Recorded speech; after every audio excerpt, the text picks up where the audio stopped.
Hello. My name is Mortimer Sellers of the University of Baltimore School of Law, and I want to welcome you all to this afternoon's panel on border governance in an interdependent world. This panel is sponsored by the ABILA Committee on the Legitimacy and Fundamental Principles of International Law. Briefly, we hope that this panel will advance thinking about how border governance, broadly understood, can better accommodate such interests as human rights, welfare, national security, interests that may at times seem to conflict with each other. We have three panelists whom I shall introduce in the order in which they shall speak.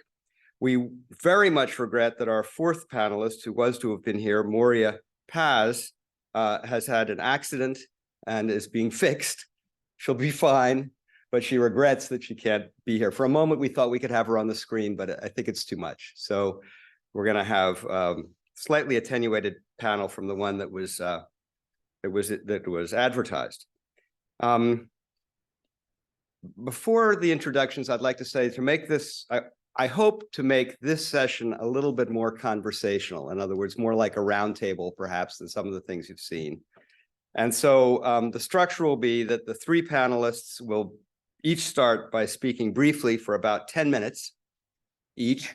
Then they're each going to have the opportunity to respond briefly to each other. And then we're going to take questions. And your questions will be incorporated into the conversation. And then at the very end, we'll give them each the opportunity for a brief conclusion. So that's the plan. I'm hoping it's going to be a little bit more interactive. Our three speakers are Professor Beth Simmons. She is the Andrea Mitchell University Professor of Law, Political Science, and Business Ethics at the Penn Carey School of Law. Professor Jayaramji Nogales, Associate Dean for Research and Stern Research Professor at Temple University School of Law. And Chantal Thomas, the Radis Family Professor of Law at Cornell University Law School. And they're going to speak in that order. So the first one is Professor Simmons. Professor Simmons. Thank you. Let me tell you what's motivating my participation in this panel/roundtable. One thing I spent a lot of time doing some empirical research on is border hardening around the world. And it is very clear to me that there's a very strong trend towards border hardening generally. We can document this using satellite images of every border in the world where we have gathered information on where exactly the walls are, geolocating them. We've looked at ports of entry and watched their buildup over time. We've also been documenting, though, attitudes about international borders on the international stage. So, for example, listening to states talk about what their problems are at the United Nations. We coded every speech having to do with borders, and we did a sentiments analysis on it and an anxiety analysis, words that are similar to anxiety, and we did sort of a strength of degree of anxiety, and are finding that states are getting more and more anxious about their international borders, especially since 2010. And so this is a trend that is developing globally, and it is a trend that is manifest in a lot of different ways. The rhetoric of sovereign borders is on the rise as well. So if you sort of look at the asylum policies of both Australia and Great Britain, for example, this is called Operation Sovereign Border. And so we just did a little bit of look at the term sovereign border and compared it to border cooperation. Sovereign border is going way up over time, and border cooperation is going way down over time. There are things happening in the world that we are going to need to cope with on a lot of different levels. One of my concerns is that there is sort of national security creep around international borders. And of course, as you will especially hear from the other two panelists, this means that these places are vulnerable to all kinds of human rights violations. And I think this is really a shame, because I'm going to try to convince you of something you probably do not enter this room believing. But that is that international borders, their DNA is actually cooperative. That these are cooperative institutions. They have a history in trying to settle problems of how we coordinate jurisdictions, right? If we're going to have this central kind of quality of states, that they're going to be territorially sovereign, we've got to figure out a set of rules for how to coordinate where that happens and what that means and how states interact. So how to manage your sovereign territorial jurisdiction is the reason why borders were conceived and applied in the first place. So the argument that the perspective that I would take to this is that it is nonsense to talk about the idea of a sovereign border. A border is an institution of agreement between states. And so taking that perspective, we should never be talking about our border. We should be talking about our jurisdiction.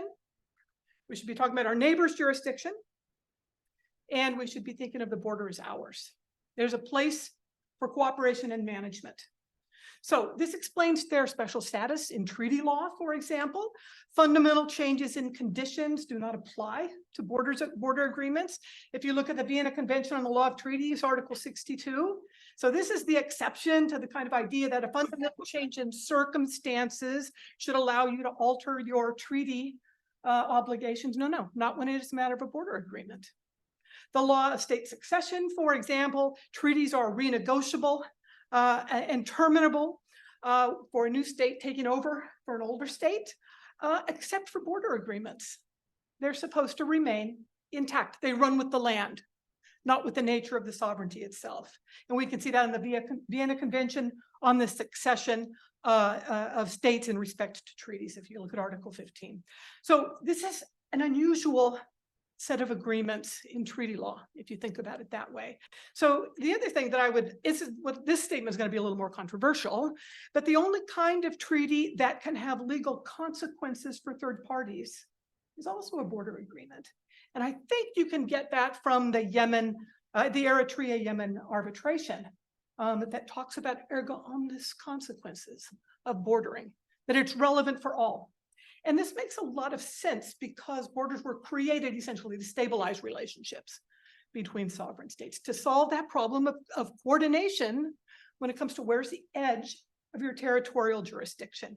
So the whole idea of sovereign borders, in my view, is completely legally incoherent, although it's politically, of course, very, very salient.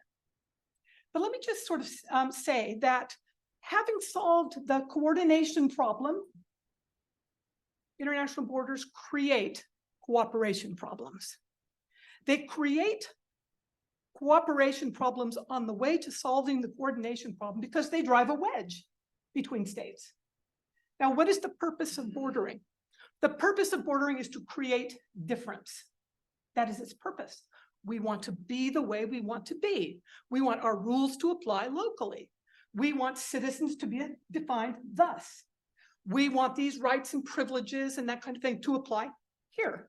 So our laws apply within our territorial jurisdiction.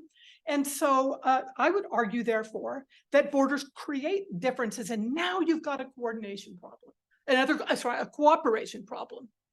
Because what they create now, essentially, is differences in jurisdictions that are going to inherently cause people to want to move, goods to be traded across that maybe is not desired in the other jurisdiction. So in essence, borders create differences that then there are problems in managing between them. Smuggling, environmental management, and of course, mobility incentives.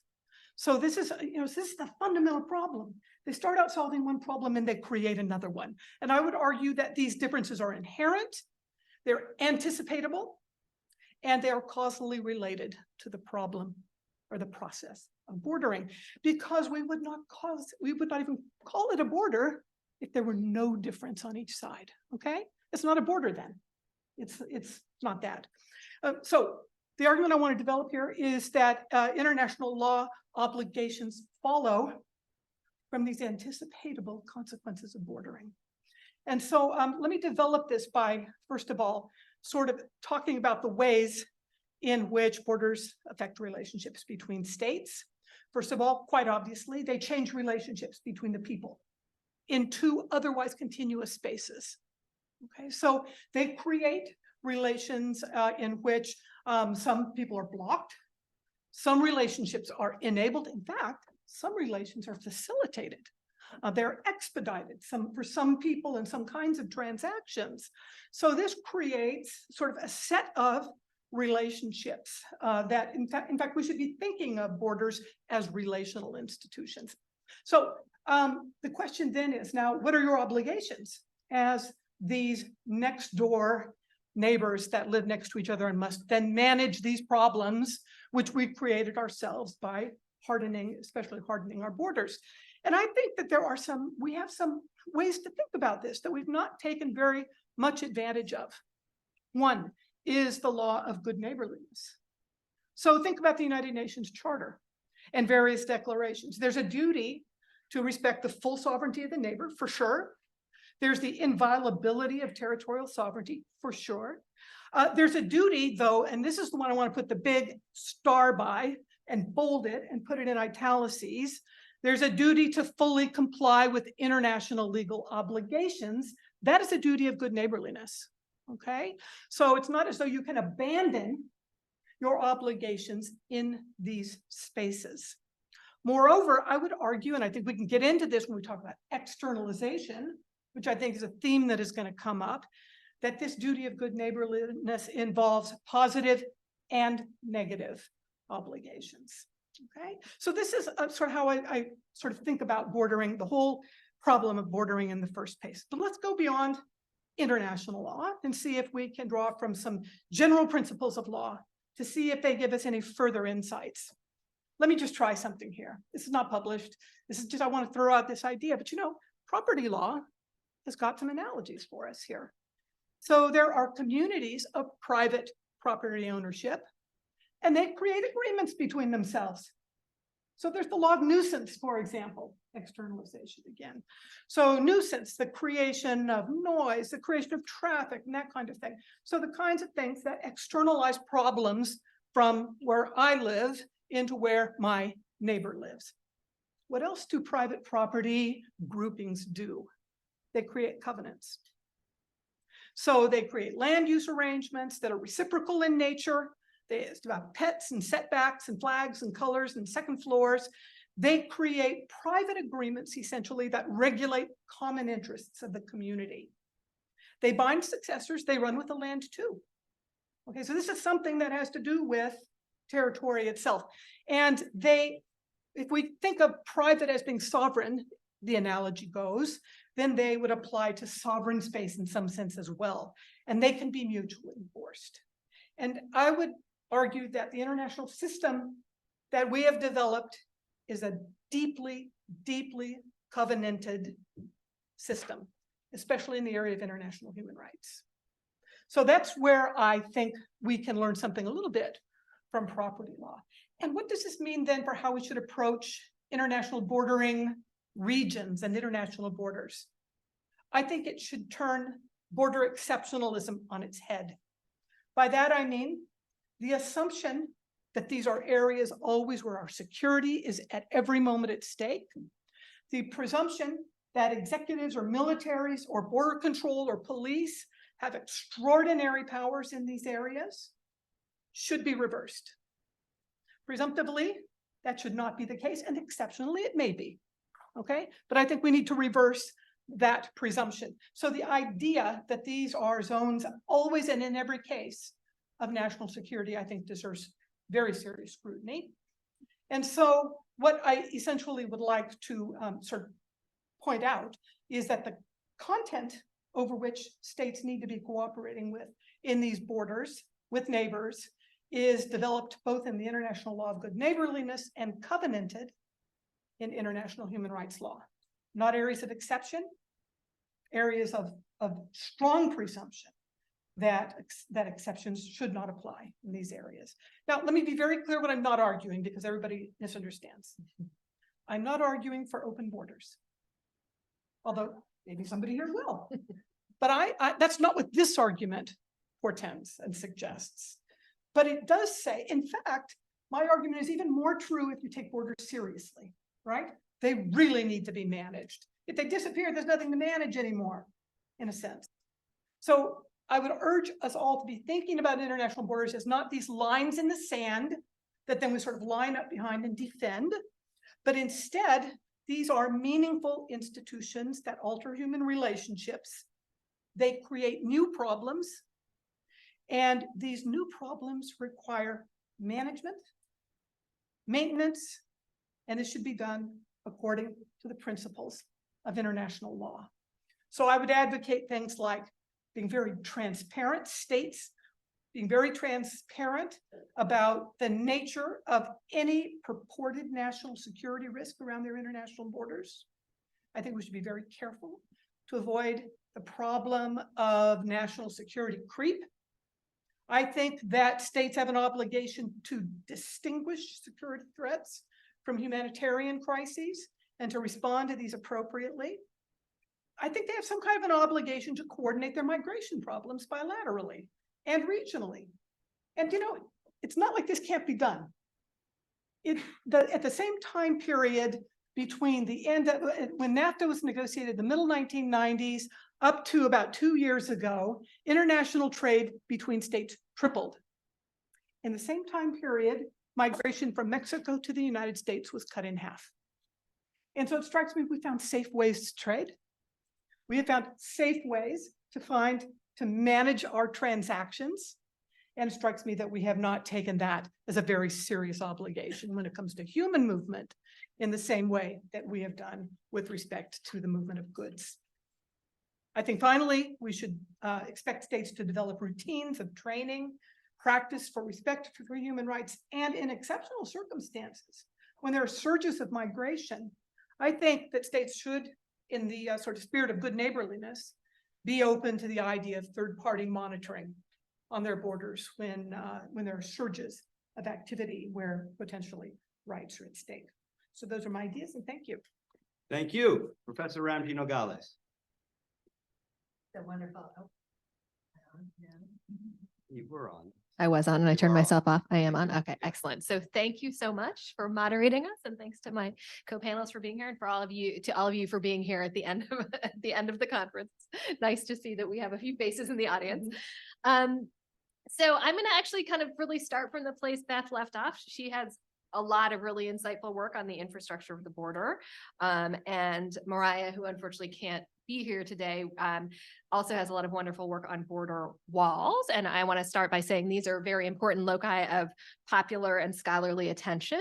They're highly visible, and they can be manipulated politically to make the case that our borders are insecure, at this invasion rhetoric that leads to some of what you were talking about.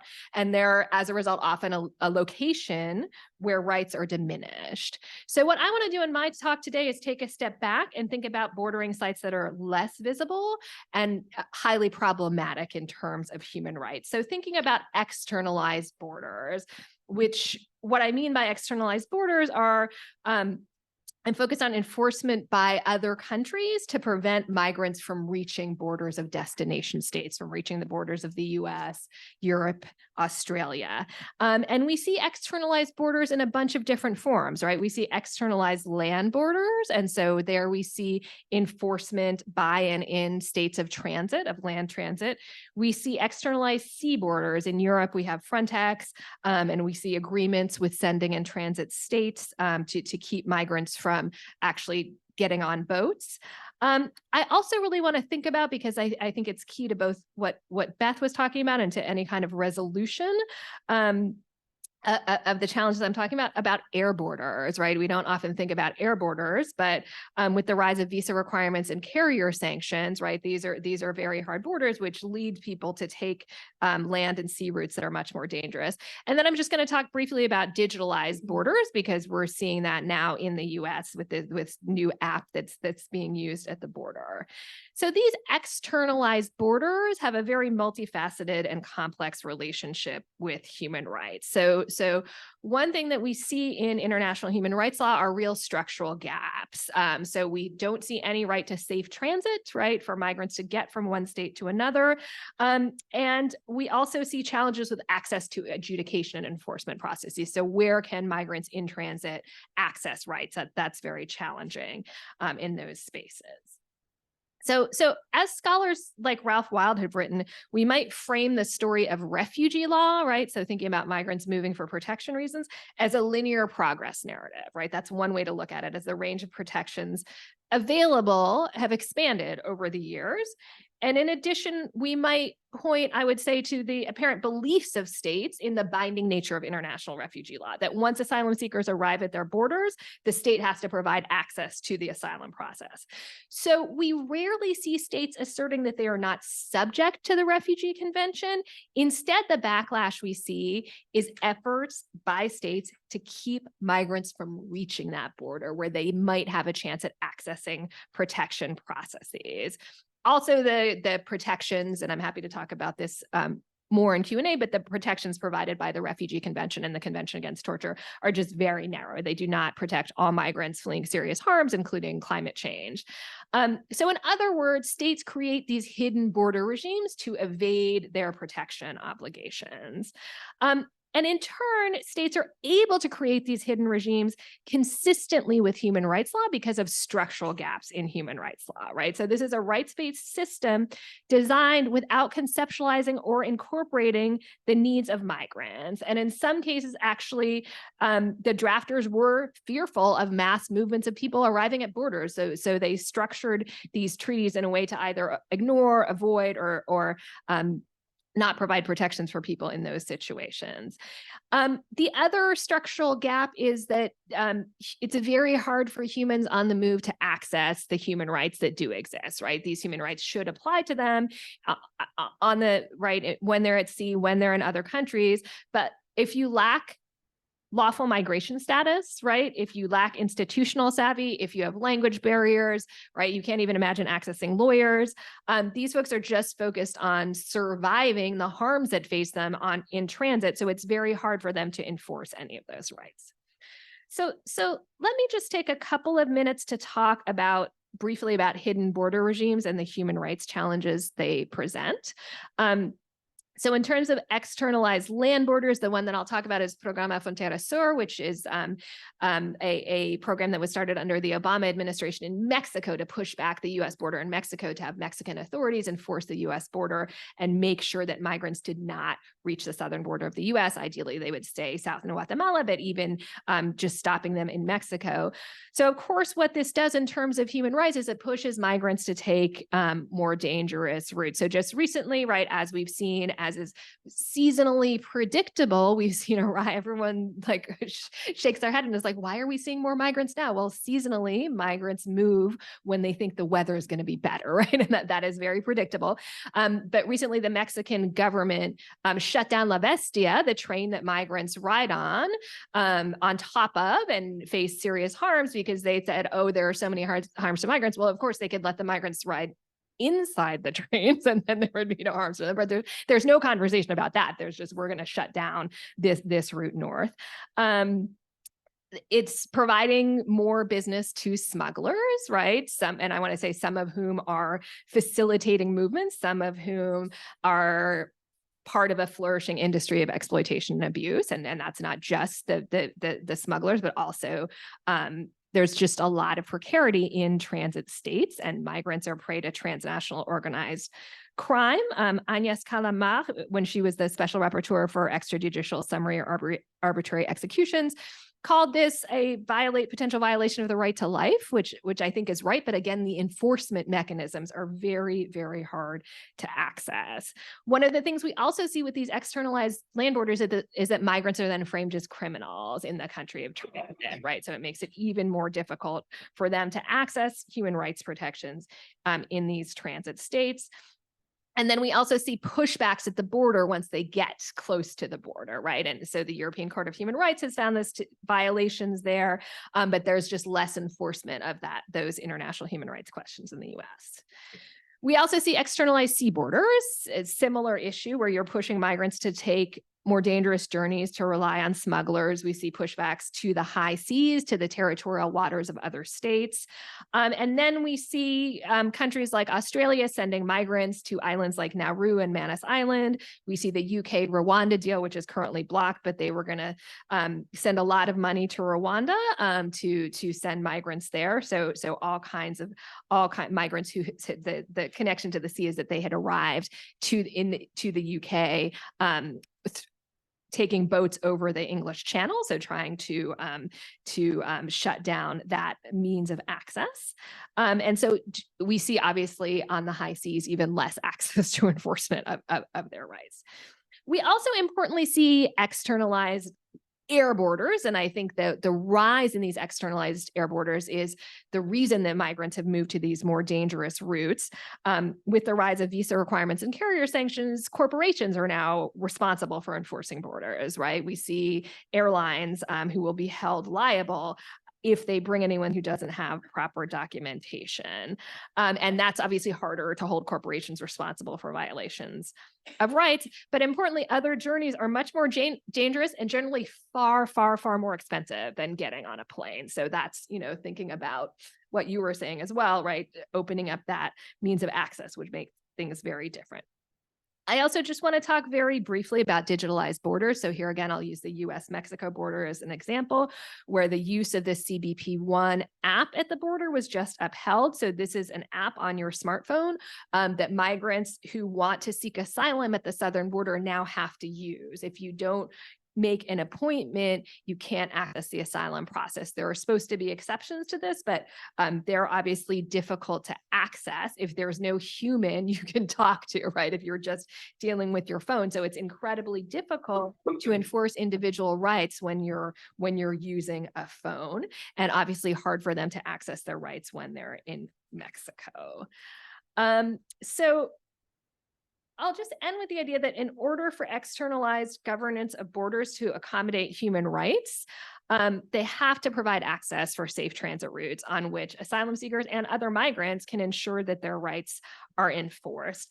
And so Tim asked us to be provocative. So now's my chance to do that. So in some cases, we've seen these responses in areas that have pre-existing free movement regimes. So we've seen that, of course, in the European Union for Ukrainians, where we already had a pre-existing free movement regime. We did not see that the temporary protection directive invoked for the Syrians, of course. So there's some political problems there, but we have seen the temporary protection directive used to protect Ukrainians and enable them to move. Similarly, we've seen in Colombia, right, the ability for Venezuelans to come across the border. They don't have to seek protection. They can just show up and access jobs. So maybe we need to move away from a human rights framing and move towards a safe transit framing. And Chantal and I talk about this a lot, so I'm interested to hear her take on that as well. So with that, I'll turn it over to you and look forward to the conversation. Thank you very much, Professor M.D. Nogales. And now, Professor Thomas. My answer is yes.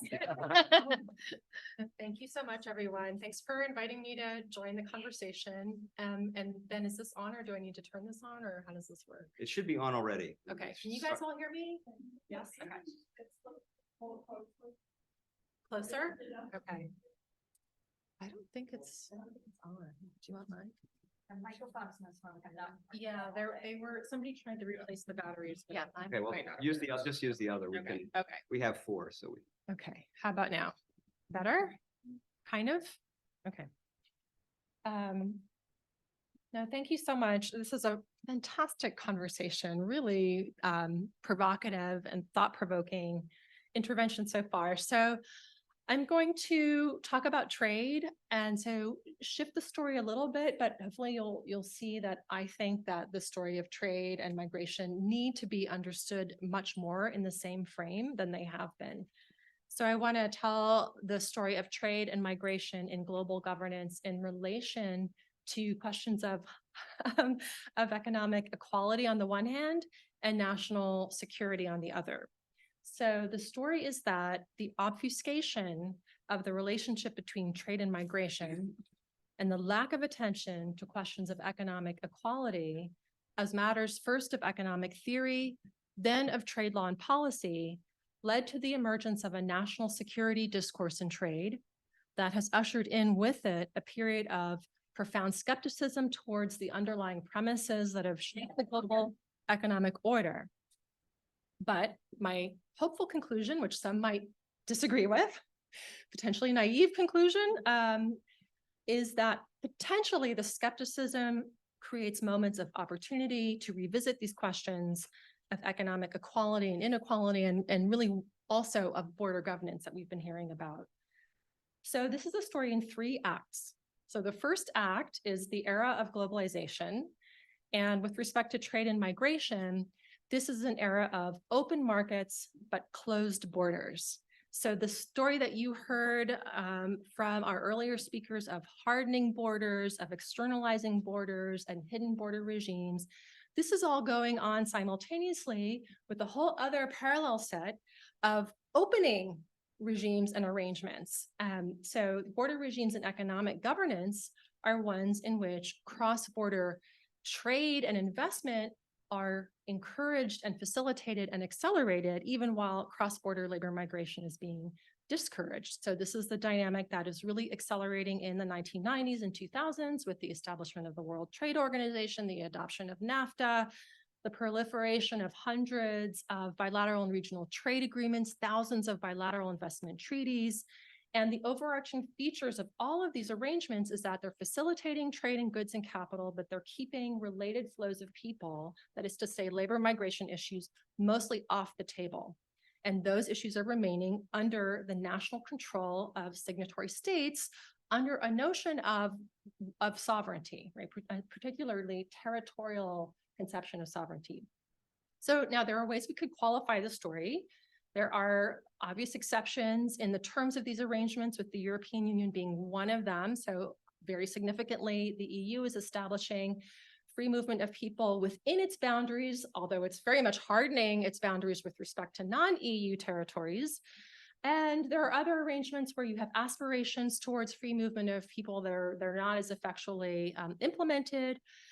So there are those qualifications. There are more limited exceptions in agreements that aren't aspiring at all to free movement of persons, but even something like NAFTA, for example, there are a couple of limited cases for business visas and the like.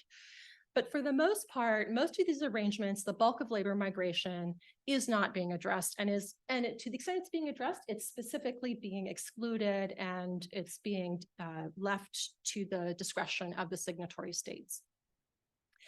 Another way of qualifying this story is that none of this is happening without a lot of attendant anxiety, to use the term that Professor Simmons also mentioned, right? There's an increasing anxiety during this entire period. Many of these agreements are hotly contested before they're adopted.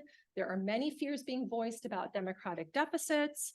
There are at times somewhat overblown accusations or conceptions of the transfer of power to these international organizations. So there's a lot of controversy swirling around these arrangements as they're being established. It's during this time that the economist Danny Roderick fashions his notorious political trilemma of world economy, in which he argues that governments are attempting to sustain 3 political arrangements: national sovereignty, political democracy, and economic globalization, of which only 2 can be tenably supported at any given time. We're trying to do something that's actually impossible by maintaining these 3 political arrangements, or attempting to simultaneously. So within all of this, the key part of the story that I want to focus on is how trade law and policy is legitimating these arrangements in a couple of ways. So first, it's literally facilitating this globalization and liberalizations, bringing it into being as a matter of regulatory arrangements. But this is also a sort of an interdisciplinarity story, because the trade lawyers and negotiators are taking their marching orders, I argue, essentially from economists, in that the arrangements that they're being charged with bringing into being are based on assumptions from economics about what will maximize social welfare.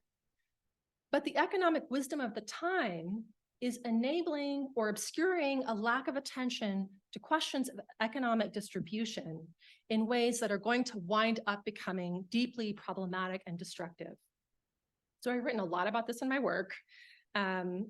that the definition of efficiency or economic optimality would be one primary example of this. The prevailing definition, the Caldor-Hicks definition, is one in which an arrangement is considered economically optimal if the gains are maximized and the winners can hypothetically compensate the losers without actually needing to in any way. So it's essentially trickle-down economics. That's the definition that's adopted in the mainstream discipline of economics. In the context of trade, the Heckscher-Ohlin theorem of factor endowments is just basically what it says is that that trade and migration are going to be substitutes for each other. And so this whole argument is marshaled to defend and actually justify or persuade the acceptance of trade liberalization agreements like NAFTA.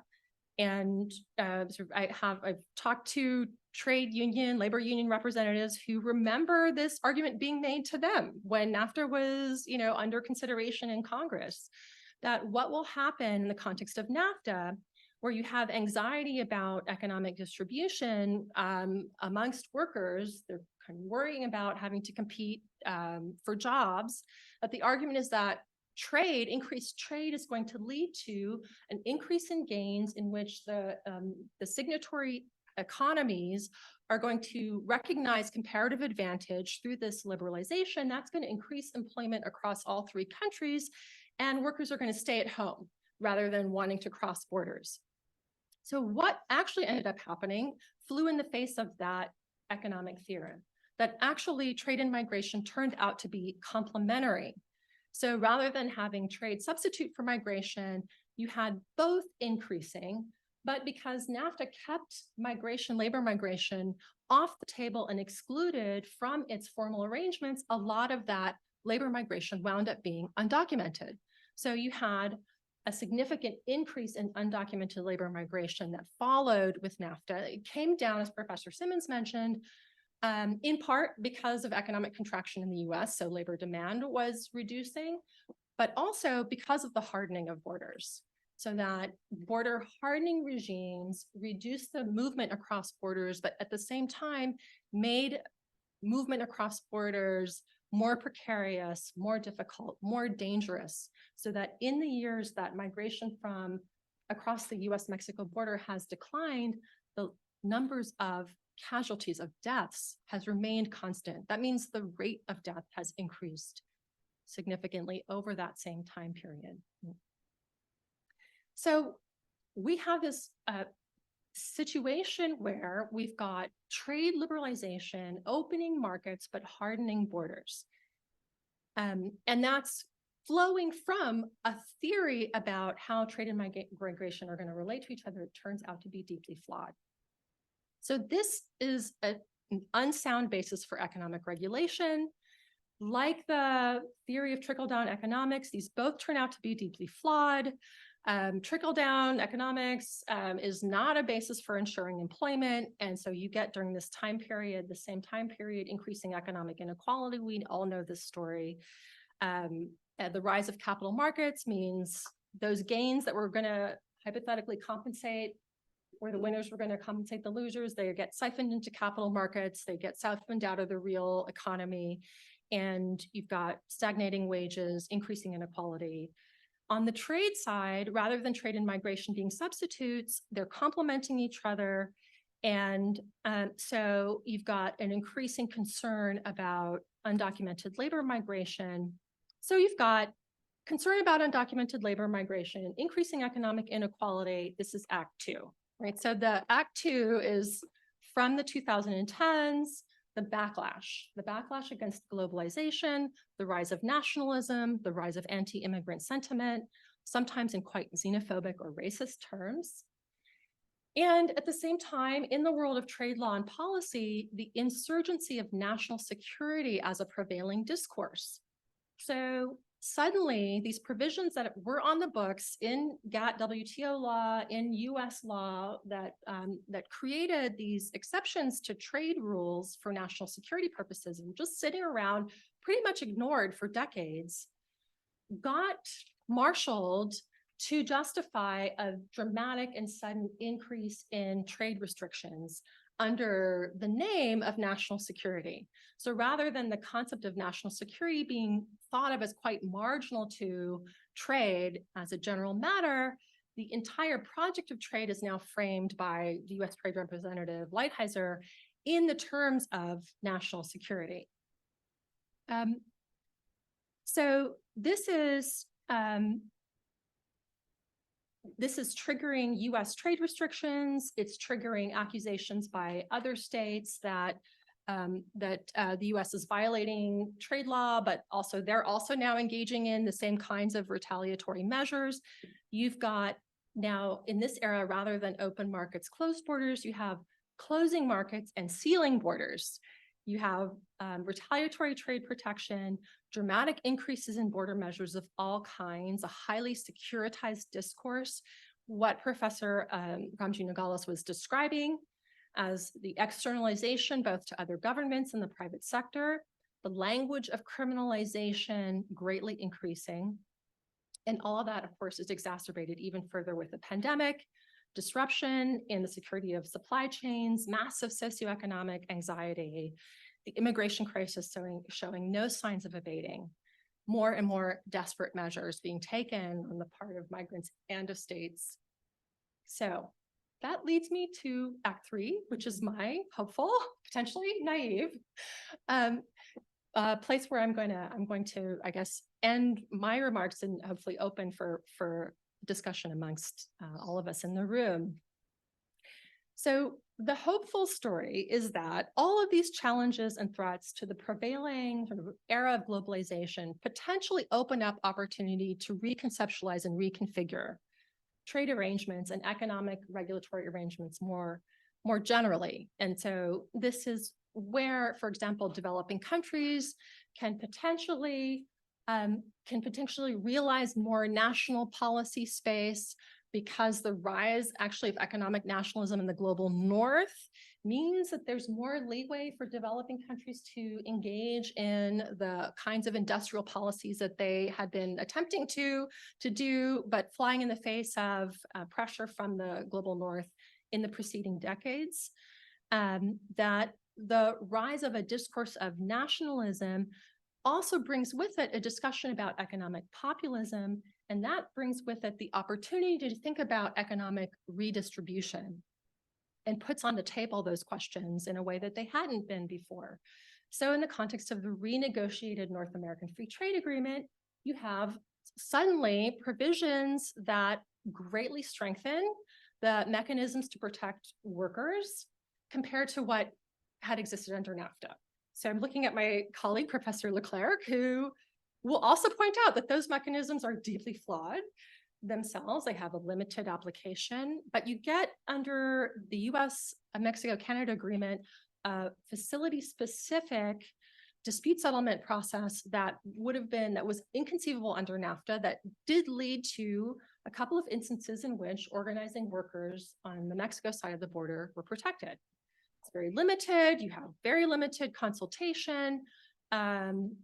Labor violations in the US aren't addressed at all under the agreement, even though they're rampant. There are lots of things we could say about it that are problematic, but that's one example of a kind of reanimation of questions of distribution that potentially brings with it the opportunity to come back to some fundamental assumptions that were misguided about how social welfare can be best realized within both national and global economic borders. I think I'll stop there. So thank you very much, Professor Simmons, Professor Ramji Nogales, Professor Thomas. I think what I'll do now is I was going to invite you to make short, sharp criticisms of one another, but rather than do that, well, I'm going to throw it to the audience so they can get involved in the conversation. You can work your observations about each other's remarks into the conversation. So yes, you were mentioned, and now you have the floor. Thanks, all. I learned tremendous amount from this, and I love the theory of border as property, and I look forward to whatever comes after teaching here. That's fascinating. And I also haven't been conceptualizing borders as digital, so that was also really impressive. My question is more for Professor Thomas, and I agree with you about the trajectory. But I question as you presuppose your optimism about, Act C.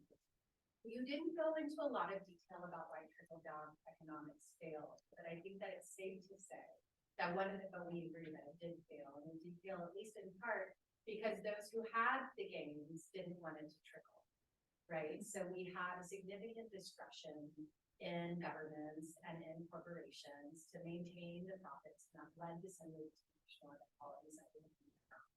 So now we're in a new paradigm, as mentioned, we have these new redistributional opportunities. And the question becomes whether or not those who have will prove more generous now than they did during trickle-down economics. We have a system, as you alluded to, where notwithstanding these new models of agreements, the procedures themselves remain really flawed. And by that, I'll just add that the procedures continue to leave the discretion of enforcement, of distribution in the hands of governments, right? Without actual any grassroots agency that's been delivered. So why is it that we would assume that the exact same actors who held the reins of distributional gains in Act B will become more altruistic and What's that definition of insanity? I feel like that's clearly a subtext. So we can't, right? We cannot. So I guess what I'm really calling for is a reconceptualization of economics. That's really what I think. So as a lawyer, that's maybe passing the buck.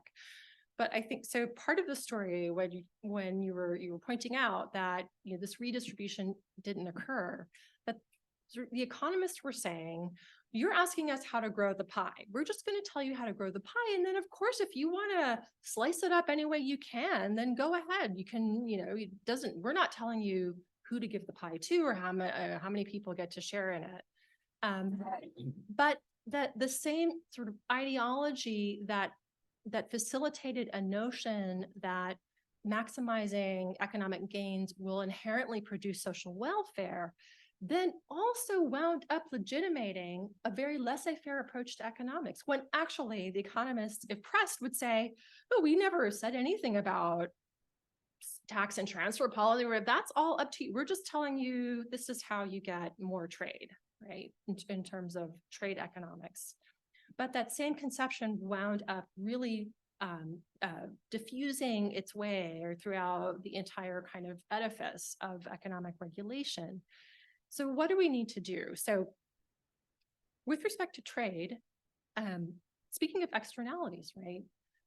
There are so many ways in which the conception of what an optimal trade arrangement is leaves out a huge or externalizes a huge number of questions, environmental externality being one of them. And so imagine a world where we thought that having as many international shipping routes as possible was going to be, the very best thing ever. And we just don't think about the pollution, right? We don't think about the carbon footprint. It doesn't factor in to what we think of as an optimal arrangement. That's one example, but we could also think about employment. The models for thinking about economic gains don't factor in the role of production or employment. They're looking at maximizing consumption. So I think, and this is maybe the naivete, right? Because I'm not taking into account the problem of capture or corruption or kind of all of the reasons why government doesn't work. But I think if we can really go back to an era in which we thought of social welfare in a different way, in a more distributively intentional way, then we can start to connect some of these dots that are missing. And here again, I will just say, this is where my potentially hopeful or naive sort of hat comes back on, is that right now, the fact that the International Trade Commission is holding all of these discussions about it's a multi-year investigation into the distributional effects of trade, haven't asked the question before. They actually never went in to talk to workers and communities and say, how has trade affected you?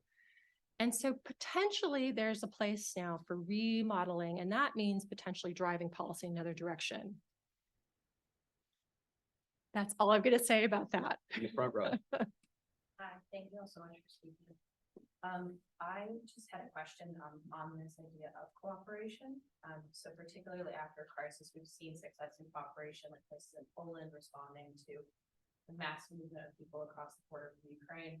But in other areas, we haven't seen that. Some examples are difficulties bringing aid to places like Afghanistan, Syria, Palestine, after these crises. So in a world that is still rooted in this language of sovereign borders and hard borders that we're seeing, how can we respond to these crises when cooperation between these states are tense or non-existent in certain places? Yeah, no, I mean, I suppose that's directed at me, right? So this is, what I'm trying to do is this is not an answer to all the world's problems, quite obviously. I mean, there are deep political, cultural, economic conflicts between states that are rooted in so many things that we, could go on and list the world's problems for the rest of our session today. But I guess what I'm saying though is that borders should not bear the brunt of unnecessary emphasis on national security. It seems to me that's the point I really want to drive home here. I see these as places where that should be a reversed presumption. There are some borders that are unsafe. There are some states that are mortal enemies, right? And I don't think, I'm not naive to the point where I would say that managing your borders in a sort of friendly way it's got to be the other way around. You've got to have decent relationships and then try to work that into the way that you manage your borders. So it's not a matter of managing borders in a way that will involve political conflict. I don't think that's possible. I think there are ways though where the presumption can be reversed. And I think that the problem is the need is to bring human rights to the fore in those spaces. And only exceptionally, I'm not saying exceptionally deviate from human rights. I'm not saying that, but I'm just saying just exceptionally, there might be a strong national security interest that would, in some cases, be very, very justified. So let me just sort of give you the kind of example thing I'm thinking about here is, when cases, for example, of border patrols in the United States and Mexico, who are patrolling the border, and they're told, that it's a national security issue at the border. And we know the Hernandez case, for example, in which a minor, a boy, was shot by accident. Not by accident. He was shot by Border Patrol. He was running across the border between the United States and Mexico. This was an instance in which they were sort of playing a game around the border area, touched into the United States, ran back to Mexico. Border Patrol tried to make them stop that and ended up shooting him to death, essentially, as he retreated back into Mexico. Well, the thing that bothers me is the presumption that this raises a national security issue. And the way that the Supreme Court talked about it was, just to pull their quote out here, the Customs and Border Protection Agency is responsible for preventing the illegal entry of dangerous persons, no gun, the kid wasn't even armed, and goods into the United States, and the conduct of their agents positioned at the border has a clear and strong connection to national security. And therefore, we're not going to render any kind of judgment in that area. That's for the political arms of government to deal with that. I'm saying reverse it. And that is precisely the kind of thing that deserves scrutiny, precisely. And so, whereas I wouldn't want to be naive enough to think that all of the borders in the world could be managed so competently that all political conflict between human beings would go away. I do think that this is a big swath of what's going on at international borders. And I think that sort of a change of thinking about the presumption in these spaces would go a long way towards dealing with it, I think. In the third row. Hi, my name is Yusuf. I'm a second year law student at Atlanta. And just like contextualize work coming from this, I work with President Diane and her article issue was my very landmark way of understanding how borders are playing about them. So I think from my view, contemporary borders are racial, they be abiding formal relations with states, the formal racial injustice, And I think, for example, right now it's very hard to see what's going on, like for example, borders Palestinian refugees population, and then compare that with, for example, Sudan within these borders, particularly refugees who are being religion as well. And I think it is also important to see a factor of foreign powers kind of contributing and ascribing moral failures to refugees and where they come from as a form of entrance and having that sort of movement.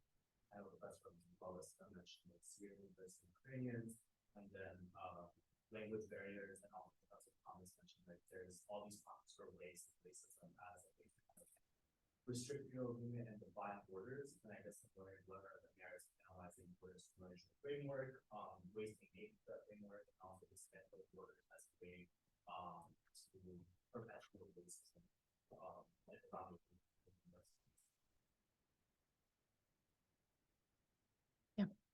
So I fully subscribe to all of that. And I think we all think that Tendai is a genius and that she's formally been recognized as a genius.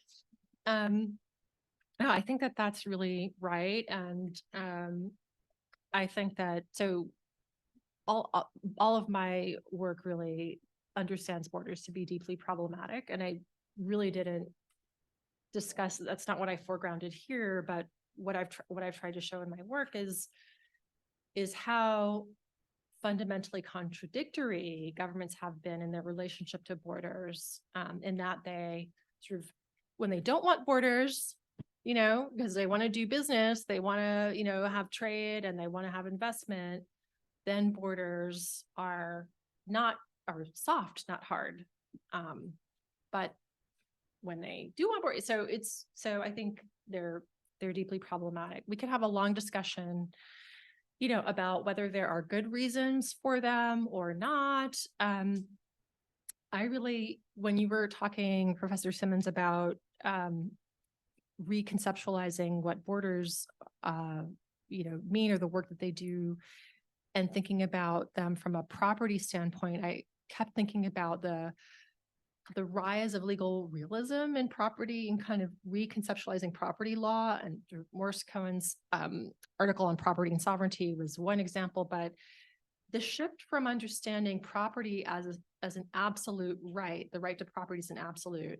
So the shift from understanding property as an absolute right towards understanding it as a bundle of rights that were always in relationship, always relational to other kinds of interests that needed to be balanced against, many other competing claims, that was really a reconceptualization of the role of regulation and the role of the state, from one that was kind of inherently suspect when you're conceptualizing like an individual with an absolute inherent natural right to property, versus something that's much more fluid, inherently relational, that inherently requires management and regulation.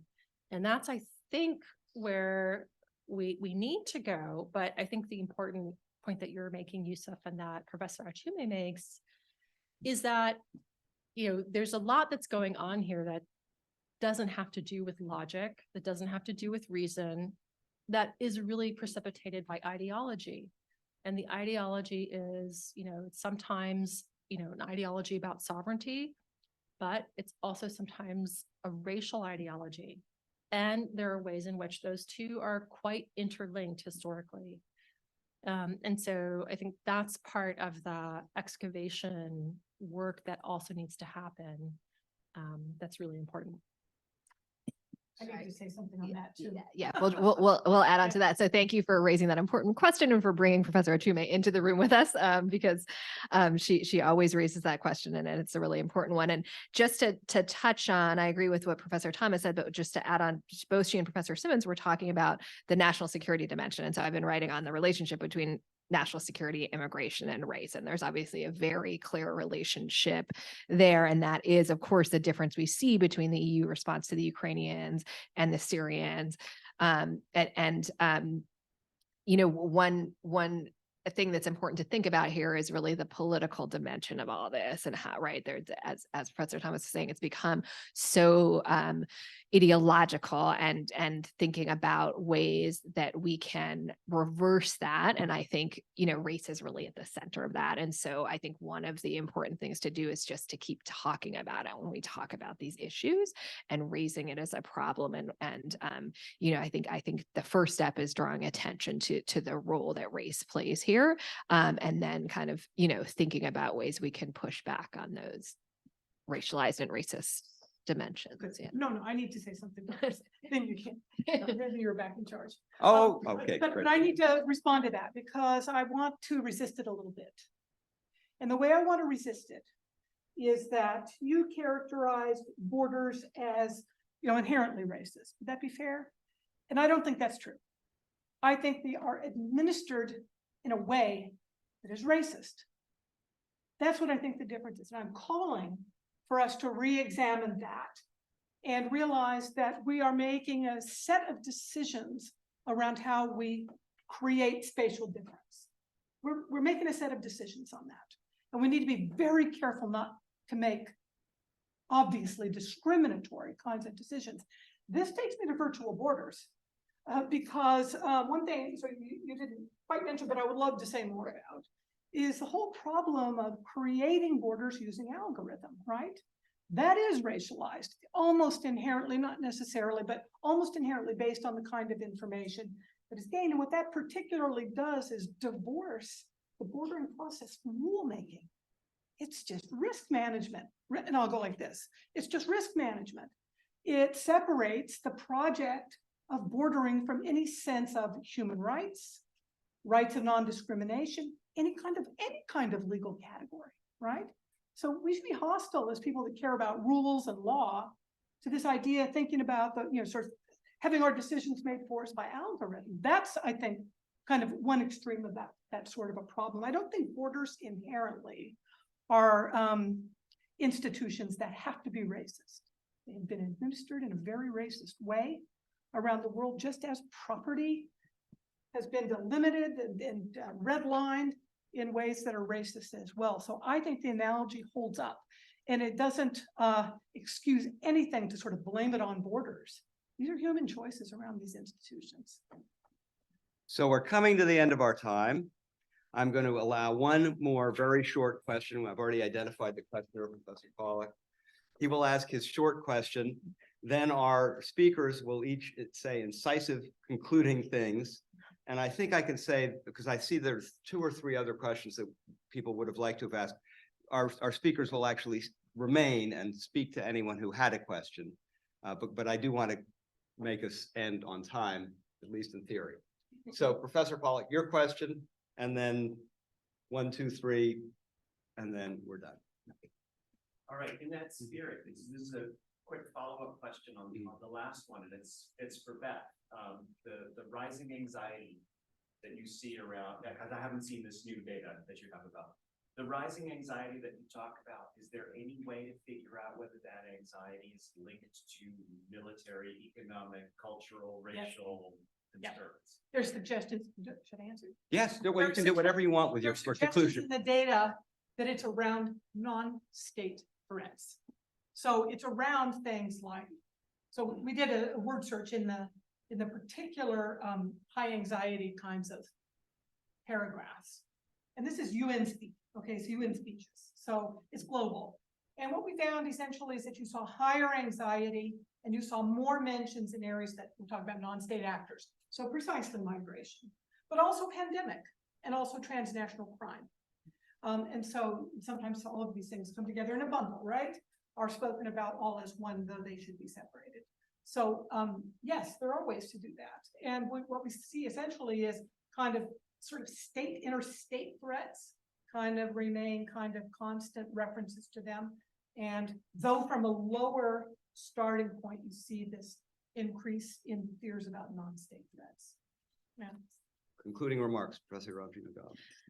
Yes, so thanks for all the great questions. I will finish by kind of where I finished my talk by, I think just thinking about this idea of free movement regimes and does it make sense that it might make sense to move away from a refugee law and human rights framing and think about a free movement regime that recognizes the full human. And we've had conversations about this, right? That the human rights regime has now kind of been framed to make this binary distinction between economic migrants and protection migrants. And of course, they're all humans who need jobs and many of whom need protection. So is there a role that law can play, that legal infrastructures can play in returning to this idea of a migrant as a full human who seeks work as well as protection?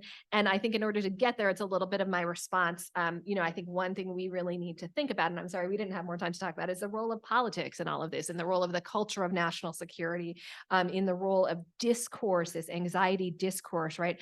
How do we shift that?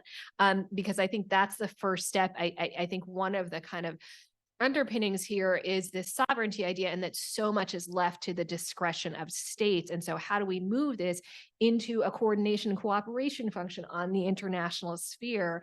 And I think, to get there, we need to address the politics first. And that's the real challenge. But I agree that there's also opportunity there, because of the kind of instability of our times creates maybe a moment to step in and see things differently.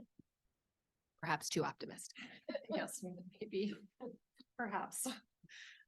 Yeah, so I think this is great. I guess if I had one last thing to say would be, I think that the role of critique can help in thinking about borders as otherwise. So how could borders be otherwise? And here I think there are a couple of places we could look. So one would be historically, that in international law, and there's been some great work on this, that in previous eras of international law, borders were not considered to be these absolute territorial boundaries. And actually there, in sort of the early modern period, there was a presumption of admissibility of foreigners, a kind of law of hospitality that is completely opposite to what prevails now. So the notion that a territorial border is necessarily an absolute one is just clearly belied by history. And so we know that we can do things differently, right? And the other point, this is one that the political theorist Jacqueline Stevenson's name said, think about US as a federal system. I can go over the border from New York to New Jersey if I just go like a mile that way. That's a border, right? So the fact that we have land management borders, really, again, it says nothing about whether we permit movement across borders or we don't. So it's actually, it's possible to completely decouple regulation and government in other spheres from a kind of mobility control. So just those simple exercises can help to maybe denaturalize, right, some of the really hard assumptions we make about hard borders. I think that's a very valuable note on which to end. I want to thank our three excellent and perceptive panelists, and thank you very much.